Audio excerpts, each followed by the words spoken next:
What's up, DC Nation? Welcome back to another video. And guys, like the video, give a big thumbs up. If you're new to the channel, make sure you subscribe because I release great DC content every day that you don't want to miss. Now guys, I'm going to be explaining and reviewing the entire series of Dark Knight's Metal. But that also includes like the two prequel comics, Dark Days the Forge and Dark Days the Casting. Also the 3 interlude issues, Batman Lost, Hawkman Found, and Dark Knight's Rising, The Wild Hunt. Now, I'm not going to be explaining and reviewing the evil Batman issues like Batman Who Laughs and Red Death, mainly because I can save those for other videos and they're not as super important to the story because they're more just to add context to those characters, not more so for the story itself. So I'm going to save those for other videos and keep this a little shorter. But to start out, I'm going to do Dark Days the Forge. And guys, this is the first one, and I'm not going to just be explaining it just like this. I'm going to have the comic in my hand, because for comics I review and explain, I usually have the copy in my hand to show, hey guys, I bought the comic,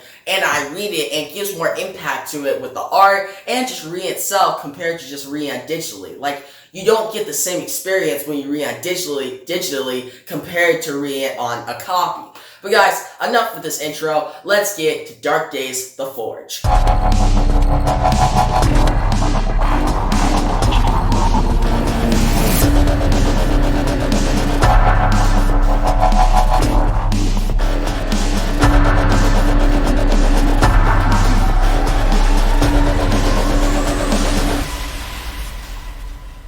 So guys, Dark Days the Forge is written by Scott Snyder and James Tynion, or Tynion 4, and has different artists on the book to convey the story. It's a little longer, it's about 30 pages, and guys, cover right here.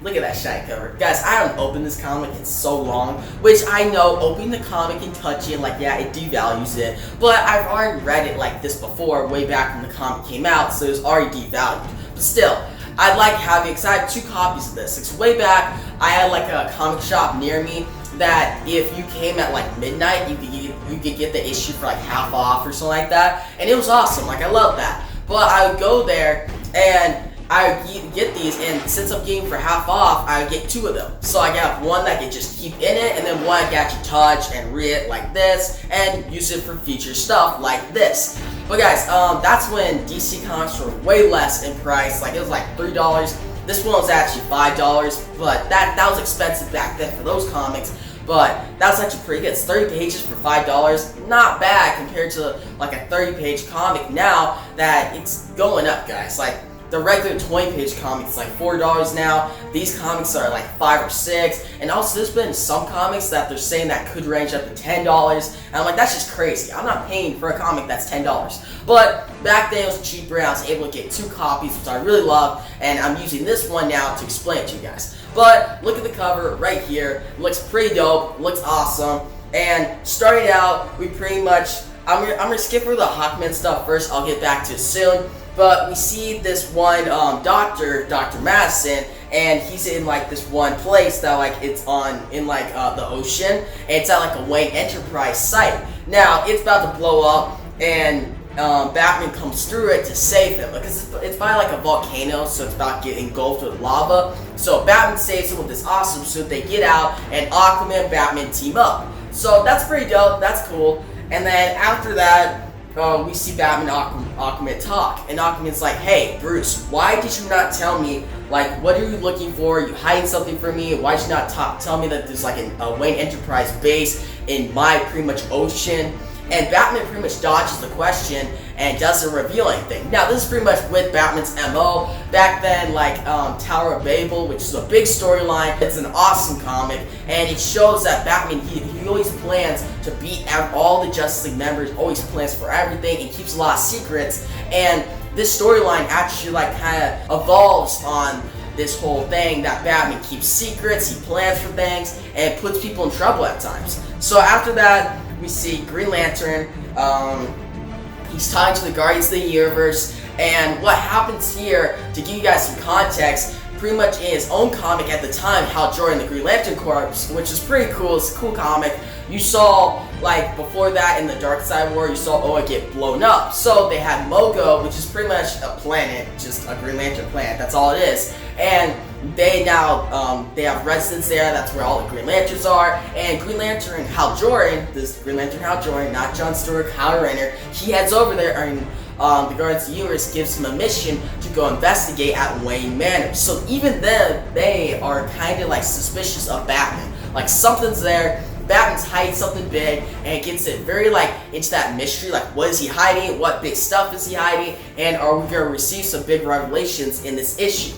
Now, as the issue goes on, we see he goes into the Wayne Manor and gets attacked by Duke. Now guys, Duke, I'm not a big fan of this character, like honestly. Like, he was okay, eventually comes to Signal, not in this whole storyline, but afterwards, he had like a 3-part issue. It was like 3 issues. It was just called The Signal. He fights off villains in the daytime, not the nighttime like Batman. And at first you'd think, okay, that's pretty interesting, right? But it didn't really go to anything. After The Signal, like, we haven't seen Duke in a while, guys. We haven't. Like, the last time I saw Duke was really just in like the Tom King story where like Booster Gold messed with the past and he went to the future, and we see Duke pretty much not retarded, but he's not doing good, and that's it. It was kind of like a joke. He's kind of like a joke character now that Tom King kind of made fun of. Like, he kind of ruined Duke's character, which kind of sucks in that run, and we haven't seen him in the Batman run or any comics recently. So this is kind of the best you'll see of Duke in this storyline.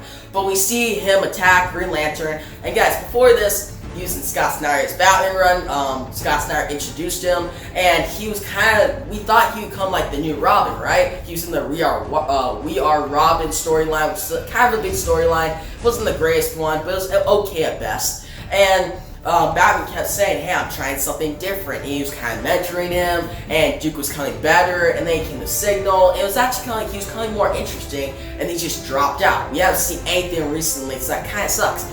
But he attacks Hal Jordan and tells him, hey, Batman told me to guard this place. Now Hal Jordan's like, hey, I think your mentor is not telling you something. Like, there's some secrets, the Guardians of the Universe sent me here, and then Hal Jordan goes off into this cave. And it's pretty much like a mysterious cave, well, it's in the Batcave, but a mysterious cave in the Batcave, and Duke runs after him. Now guys, we then see in pretty much, it's called the campus, 1 mile beneath Philadelphia, and Philadelphia, I think I pronounced that right, but still, Philly. So we see 1 mile beneath there, we see the Immoral Man, and he's talking about the immoral men. And guys, that was a comic that came afterwards, which it was cool for a little bit, but it just ended up being forgotten. And it could be a cool premise, but ended up just sucking, so that kind of is bad. And if you think about it, it's a waste of a page here. But still, at the time, it was awesome. It got me hyped for that series, and I read it, and it just got cut short. Like, I wish they did more. Like, the whole new Age of Heroes line that came out, Dark Knight's Metal, was wasted. Like, honestly, it was. The only thing that kind of stuck around was the Silencer, which I'm happy for that. But only one character out of all these characters to stick around is kind of underwhelming. But that's what this is, and then we get back to Hawkman. This is what I'm going to explain, guys, all about Hawkman.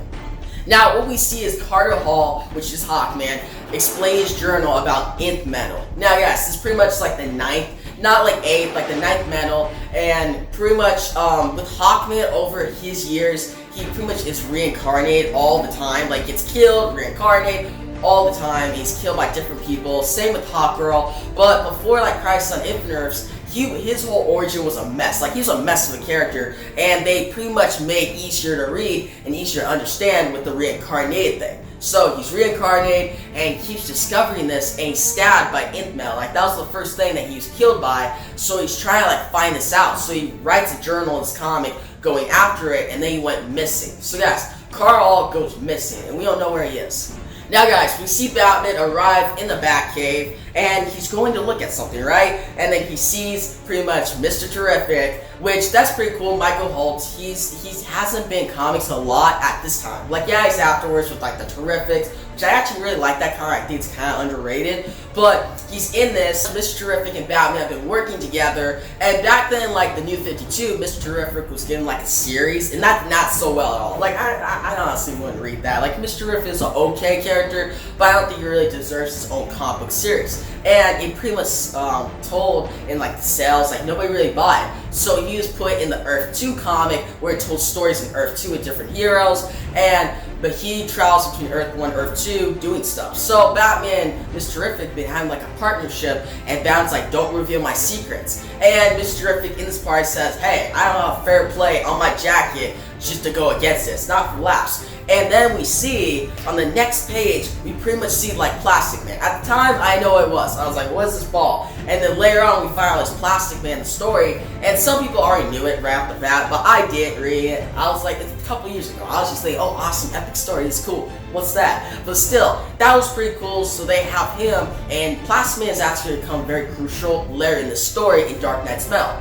But they're working together, and then we see in the Batcave how Jordan and Duke, they're going through this place, and they're trying to discover what's going on. Now, we don't see Alfred anywhere. We pretty much see these different artifacts in this Batcave. Some of them are like Dr. Fate's mask, we see like Atlantean stuff, we see certain stuff from like the past that you're like, why does Batman have this stuff? And then we see like this simulation come up of like Batman the Outsiders, like Batman, Metamorpho, Black Lightning, Katana, Halo, and Geoforce, the OGs. And that's pretty cool. Eventually Batman the Outsiders came back, and Duke was actually in that. So, actually scratch that. Early in this video I said Duke hasn't been in comics lately, but he has been in that. But it's been kind of underrated. Nobody's been really reading that as much.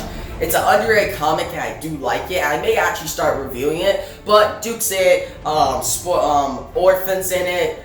We see Batman, Black Lightning, Katana. It's a good series, and this is kind of like the start of bringing back the Batman the Outsiders. But they see this, and then all of a sudden they start walking through, and they're looking for stuff. And they find like this chamber door, and they go through it, right? Back to, we see more of Hawkman's like journal, him like telling, he's going after stuff, trying to figure out his life, how he's reincarnated, almost dropped that, how he's reincarnated, and he's discovering certain things and some stuff that's kind of frightening him, and he's having nightmares about it. Now, he finds out this whole place, and it's kind of like Egyptian stuff, and he finds a suit, certain stuff like kind of like makes the character himself, and he becomes Hawkman. So this is like his whole journal. And guys, at the end of like Dark Days, the casting, little spoiler alert, he does go missing, so that's a big part in the storyline. So it's really important that I tell you guys this. But then we see in the Arctic Circle at the Fortress of Solitude, Batman arrives to talk to Superman. Now guys, we see Batman and Superman talk, right? That's when Mr. Miracle comes in, and Batman's like, hey, I need to access it now. And we ask the reader, you're like, what does he need to access? Like, what other secrets does he have up his sleeve? Now, we see Mr. Miracle pretty much access this big thing. They go to the Fortress of Solitude. It's like a huge thing. We're like, what is that? And then once we go to the next page, we find out that's the cosmic tuning fork from Crisis on Infinite Earths, Final Crisis. Like, it was introduced in Crisis on Infinite Earths. And pretty much, it was a thing on different worlds throughout the multiverse that like the Shadow Demons went through, and they pretty much go in and destroy that world. So it's a big thing. And guys, I actually did like a whole series where I explained Crisis on Infinite Earths, all 12 issues in like 13 videos. You check out the eye top right corner right here. But right here, seeing this, it was very nostalgia. It was cool. When I read this, I was like, wow, okay, this is getting interesting. Like, what else is Batman hiding? So after that, we go back to Hal Jordan and Duke going through that, and we hear like another voice. And this voice is talking to them, right? We're like, who is this? And they talk in a very like different way. Like, it's not a very smart way. It's kind of like talking about Batman laughing at him in a way. And we see him go through, and they open the chamber, and there he is. We see the Joker. And guys, this is a Joker from the New 52 who was pretty much gone after the Endgame arc with like Scott Snyder's Batman, which is really awesome stuff. And that actually, if you read Scott Snyder's Batman, it actually prepares you more for the story. But I'm not going to explain that whole series. That's like 50 issues. But still, mostly with like Joker, he was going after the metal to be immortal and stuff. There's like a whole different story. It was really cool. But from here, seeing him back was a big deal. Because like, okay, Joker's involved now. And then we see him in the cover of Dark Days, the casting. So it was a big cliffhanger right here. And he's pretty much laughing. And he says, you're just another couple of pieces of Batman's puzzle, just like him. And that's how it ends, guys. That's how the issue ends. Big cliffhanger, and gets us into the next prequel comic, Dark Days, the casting.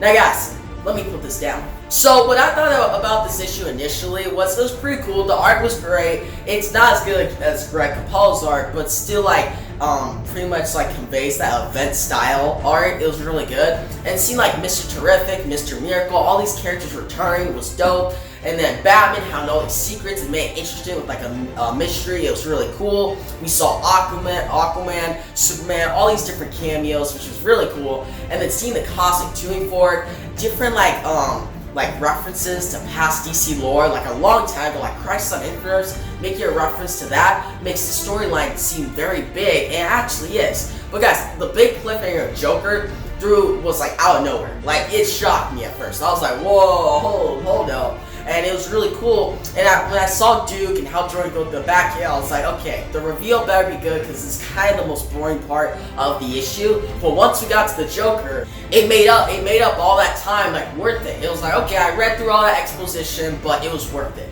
And guys, overall, this issue started out with a bang. It got me excited for the storyline. And when I heard about this issue, like way back, I remember it was like probably around this time, like 3 years ago, when this issue, like, it was a couple weeks before this issue came out, and I was like, is this gonna be a good issue? It feels kind of just standalone. But then when I read it, I was like, okay, I'm excited for Dark Knight's Metal now. Like, I'm gonna read that whole series. So yeah, guys, I'm gonna give this issue a 9 out of 10. Definitely recommend it, and I recommend this whole series. But I'm giving each issue a score so you guys can know my thoughts and how much I love it. Like, it's really good. And guys, the cover is dope. Like, look at that. That's a cool cover. It's very creative, and yeah. So with that out of the way, explain that first issue and pretty much give my review on, let's get to Dark Days, the casting, the next part in this big storyline, Dark Knight's Metal.